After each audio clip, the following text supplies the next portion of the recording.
What would you do if one normal evening suddenly turned into the last peaceful moment of your life? Imagine sitting at home, scrolling through your phone, arguing over something small, maybe laughing at a joke on TV. And then your screen flashes with an emergency alert. Not a drill, not a warning test, but a real message. A nuclear strike has just hit. Another one may be coming. And the air outside? It could kill you in minutes. This is the story of a family who had only seconds to decide: run, hide, or pray. They didn't have time to say goodbye to neighbors. They didn't have time to pack memories. All they had was fear and a bunker beneath their house. For 50 long days, they locked themselves underground to survive nuclear radiation. But what nobody expected was that the real danger wasn't just outside in the ashes and silence. It was inside the bunker with them. And by the end of those 50 days, they would realize something terrifying. Sometimes the radiation doesn't destroy you first. Sometimes it's the secrets, the guilt, and the truth you've been hiding for years. This isn't just about survival. It's about what happens when the world ends, and you're trapped with the people who know you best. The story begins in a quiet American suburb, a peaceful neighborhood where nothing ever seems to go wrong. Kids ride bikes, lawns are perfectly trimmed, families argue over dinner plans. Life feels normal, safe. Mark was the kind of man who always believed he was prepared. He followed global news closely. He read about rising tensions between powerful nations. He knew words like nuclear deterrence and mutual destruction. But knowing something in theory is very different from facing it in real life. His wife, Sarah, thought he worried too much. She used to tease him about the bunker he had secretly built under their backyard years ago. To her, it was just another one of Mark's end-of-the-world hobbies. She focused more on their teenage daughter, Emily, who was going through her own emotional storms: school pressure, social media drama, and that constant feeling of not being understood. Then there was David, Sarah's younger brother. He had moved in with them after losing his job. He always felt a little out of place in the house, like he didn't belong. He carried quiet frustration inside him, about his failures, about depending on Mark, about being seen as the weak one. On that evening, they were all together. Emily was arguing with her mother. David was half watching TV. Mark was checking news updates again. And then the alert came. Phones screamed at the same time. The television switched to an emergency broadcast. A nuclear detonation had been confirmed in a major U.S. city. More missiles were suspected. For a moment, nobody spoke. It felt unreal, like a scene from a movie. But then the siren started outside. Mark didn't hesitate. He shouted for everyone to move. Sarah froze. Emily began crying. David just stood there, staring at the screen like his brain refused to process it. Within minutes, they were running into the backyard. The sky in the distance looked wrong, an orange glow on the horizon. The air felt heavy. They rushed into the bunker, and Mark sealed the heavy steel door behind them. And just like that, their old life ended.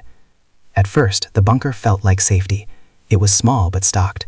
Canned food, water containers, medical supplies, a small radio, batteries, blankets, emergency lights. But here's the twist. Safety has a price. The bunker was cramped. No windows, no sunlight, no sense of time except a ticking watch and the occasional static-filled radio updates. The first few days were filled with hope. They told themselves the government would fix everything. Rescue teams would come. Radiation levels would drop quickly. Mark tried to stay calm. He rationed food carefully. He listened to every broadcast. Some messages said multiple cities had been hit. Others were unclear. Communication was breaking down. Sarah struggled with the silence. She missed the sound of wind, of birds, of normal life. She kept thinking about her parents who lived in another state. Were they alive? Was anyone? Emily stopped talking much. She kept staring at the metal walls. She whispered once, "Is this how we're going to live now?" David began to change too. At first, he cracked jokes to lighten the mood. But as days passed, his humor faded. The bunker didn't just trap their bodies, it trapped their thoughts. By the second week, tension started rising. Mark insisted on strict rules: limited water use, no unnecessary movement, lights off at certain hours. He believed discipline would keep them alive. But Sarah felt suffocated.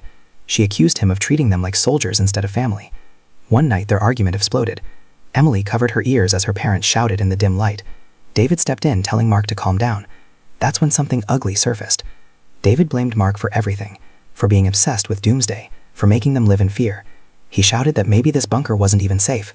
Maybe the radiation had already seeped in. Those words changed the atmosphere completely. Fear is one thing, doubt is worse.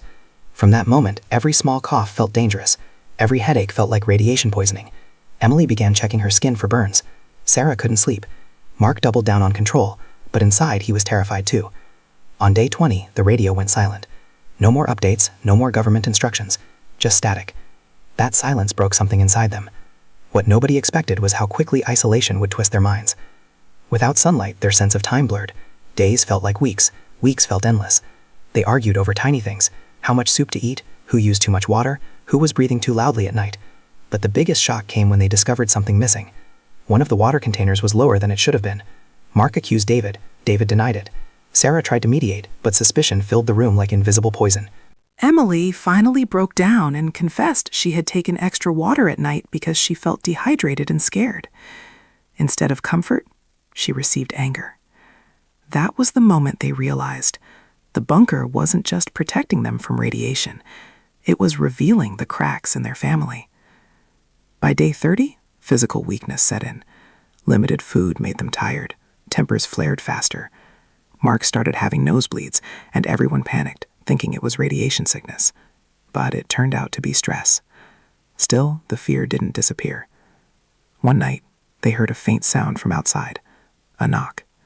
At first, they thought it was imagination, but then it came again. 3 slow knocks. Silence. Then another knock. Sarah's eyes filled with tears. "What if someone survived?" she whispered. Mark refused to open the door. He said radiation levels were still dangerous. It could be a trap, or worse, someone contaminated. David argued that they couldn't just ignore a human being begging for help. This was the biggest test. Humanity or survival? The knocking eventually stopped, but the guilt stayed. From that day, Sarah looked at Mark differently, not just as a protector, but as someone who might choose safety over compassion. Emily started questioning everything. If the world outside was gone, what were they surviving for? By day 45, their supplies were dangerously low. The air felt stale despite filters working. They all looked thinner, pale, hollow-eyed. And then the Geiger counter, the device measuring radiation, began showing lower numbers. Mark watched it carefully for 2 full days. On day 50, he made the decision. They would open the bunker. No one slept that night. Morning came, though they couldn't see it. Mark placed his hand on the steel wheel and slowly turned it. The door creaked open. A strange smell entered first, dusty, metallic. They stepped outside carefully. The neighborhood was unrecognizable. Houses damaged, cars abandoned, trees burned. Ash covered everything like gray snow. It was silent, too silent. But they were alive. And in that moment, all the anger, the arguments, the blame, felt small compared to the simple fact that they had survived. Yet survival didn't feel victorious. It felt heavy, because they didn't know who else had made it. They didn't know if the country still stood, if help was coming, if this silence was temporary or permanent. As they walked through the remains of their old world, they understood something painful.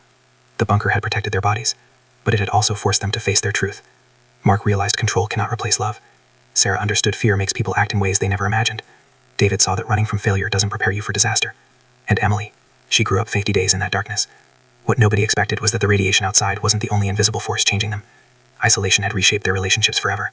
They weren't the same family who ran into that bunker. They were broken in some ways, but stronger in others. Because when the world ended, they saw each other without distractions, without society, without noise, just raw humanity. And maybe that's the scariest part of all. Not the explosion, not the radiation, but the moment you realize the world can disappear in seconds, and all you're left with is the people beside you. So the real question isn't, could you survive 50 days in a bunker? The real question is, if you were trapped underground with your family, with no escape, no outside world, no certainty, would your relationship survive too? Because sometimes, when the sirens stop and the dust settles, survival isn't about staying alive. It's about who you become when everything else is gone. And that's what makes this story so unforgettable.